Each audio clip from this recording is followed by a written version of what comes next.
Hey everybody, and I'm back again this week with another thing that has been on my mind lately because I've gotten a couple questions about it. And interestingly enough, read a couple of things on Instagram lately about the same topic too.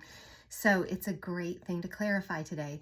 The topic being, should I trust the race predictor on my Garmin or the VO2 max reading for that matter too? Those two things, are those two data points and predictions about my fitness, are those trustworthy? And I think that you all probably are going to hate my answer. Well, those of you who are very reliant on your tech and love your fancy gadgets, you're probably going to hate my answer.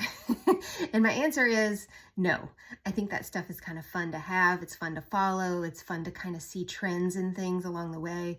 But as far as accuracy, I think it's very, very lacking. And again, I think if it's something that you enjoy following and truly, as far as like VO2 max, if you're watching it improve as your training gets a little bit more intense and a little more robust in volume, then yes, absolutely, it's reasonable to assume that you are getting fitter and that VO2 max number certainly is increasing. But as far as the actual pinpoint accuracy of that very number, I think it's probably going to be very different than if you went and had it tested in a lab.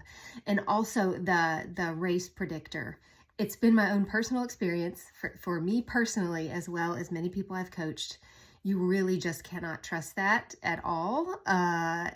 Specifically, this past December, I trained pretty hard, as hard as I could. I was dealing with a little bit of an injury, but trained pretty respectably for CIM, which I ran in December. I think my race predictor was telling me I was going to run 320 mid, like 324, 325. Something like that. I ended up running a 312. So my race predictor just didn't have really any concept of how fit I was, even though it's watching every single workout. So I'm sorry if this is disappointing, but I think that the data coming out of your workouts and the feedback that I'm giving you on what I think you're capable of running, not to brag, but I think that's probably much more accurate than what you're going to get from your Garmin. Okay, guys, this would be a great topic for our next call if we want to talk more about it. You guys have an awesome week. Continue to just crush all those workouts. Keep going in your training. Let me know if you need anything at all. Have questions. You know where to find me. Have a great week, friends.